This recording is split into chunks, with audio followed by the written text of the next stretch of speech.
Assalamu alaikum wa rahmatullahi wa barakatuh. Thank you everyone for joining us for another episode of Sessions with the Sayyid. Sayyidina, Assalamu alaikum wa rahmatullahi wa Alaikum barakatuh. assalam wa rahmatullah, Brother Ahmed. How are you? Alhamdulillah, how are you, Sayyid? Alhamdulillah wa shukr.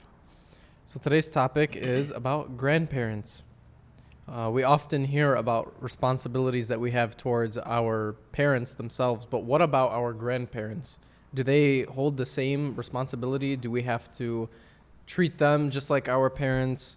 What are their statuses in Islam? Can you help us figure this out, please? Grandparents are the gems of our households and societies. While they have white in their hair, they have gold in their hearts.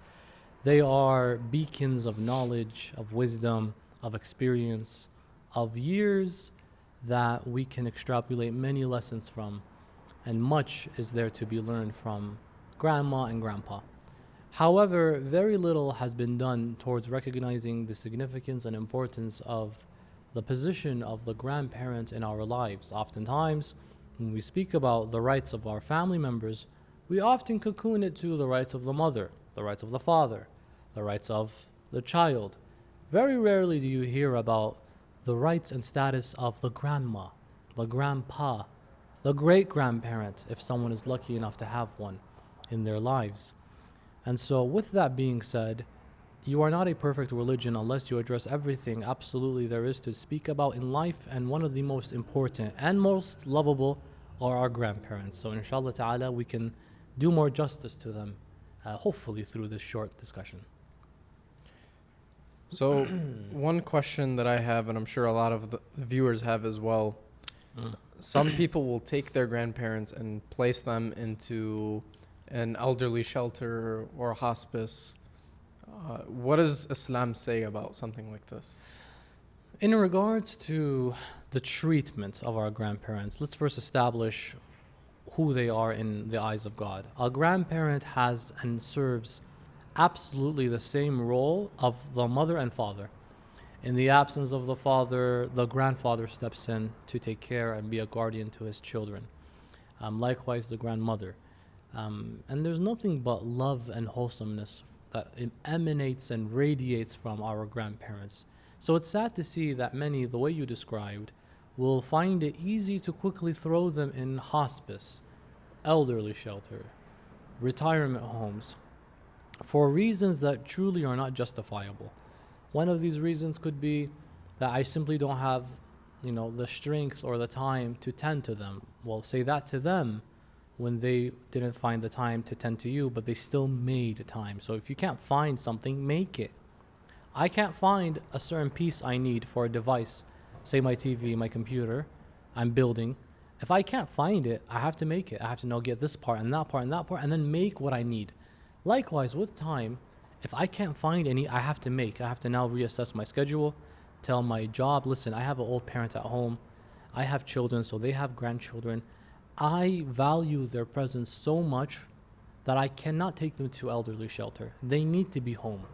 They're sources of knowledge, of wisdom, etc.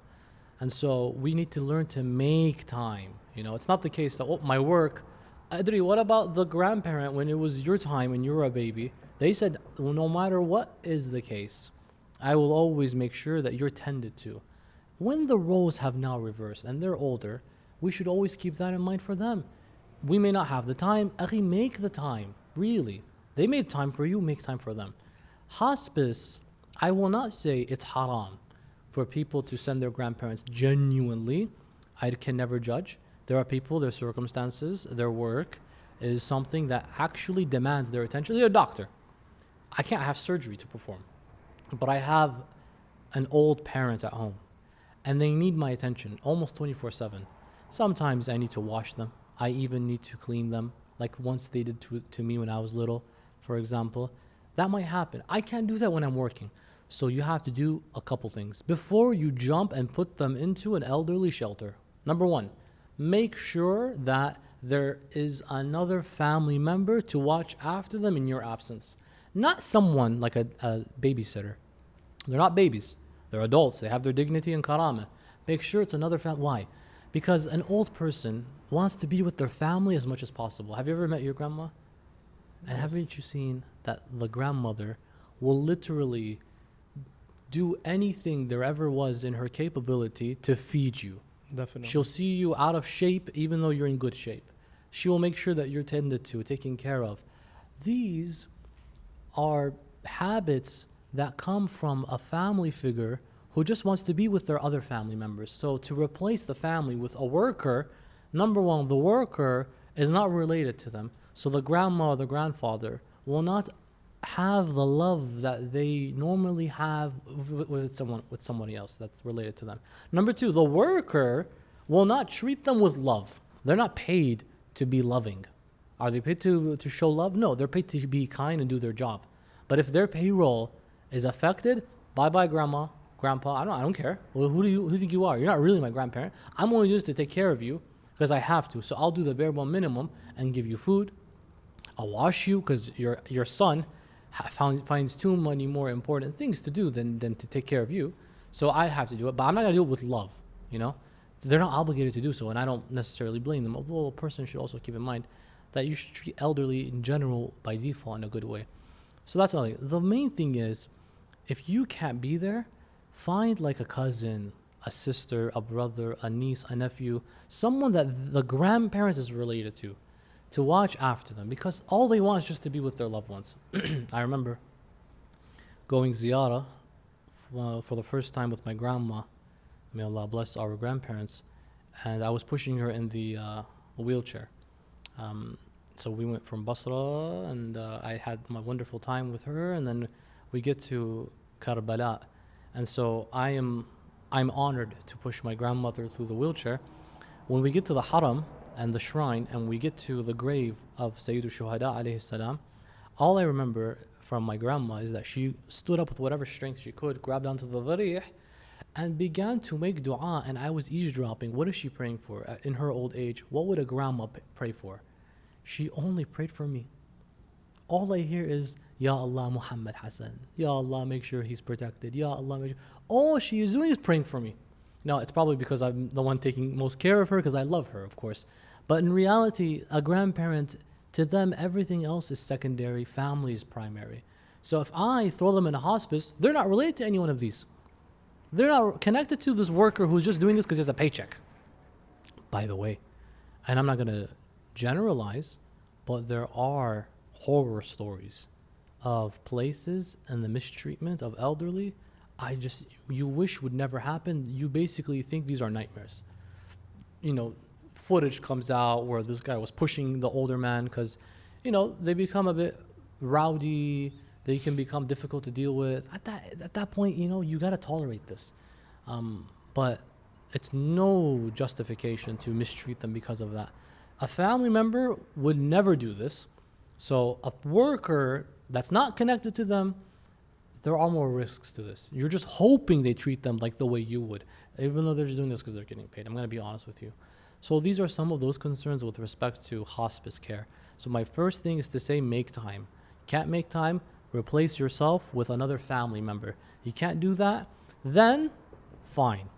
Take them to an elderly shelter because they need to be given attention.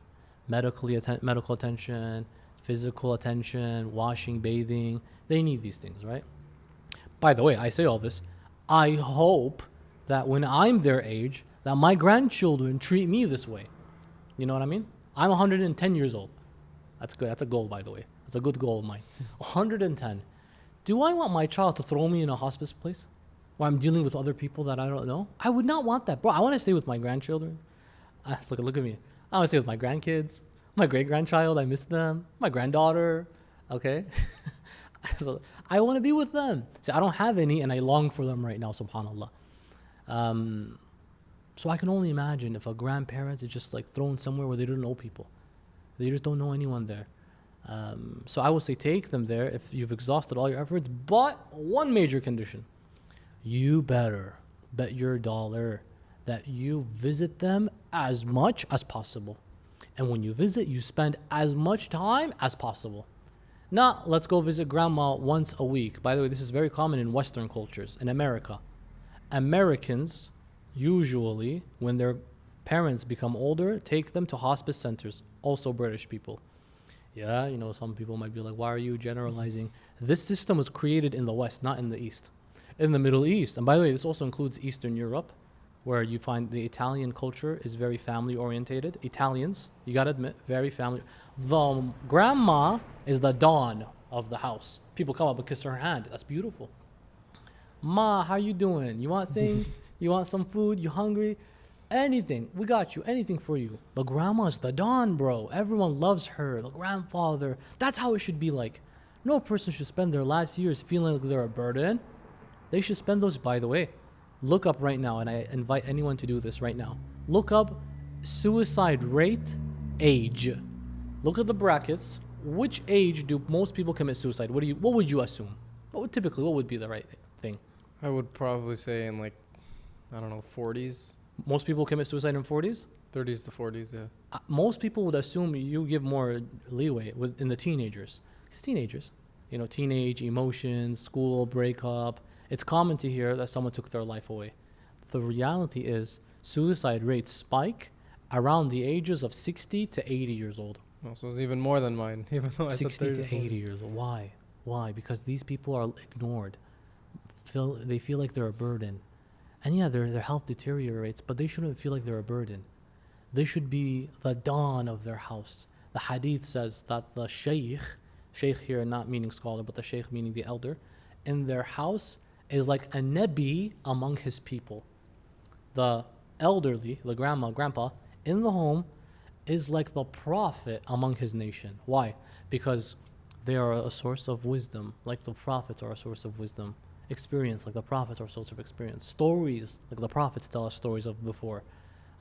So they're like that. Their dua, all they spent in their time is just praying. You see your grandma, 9 times out of 10, what is she doing if she's not doing it? Just praying.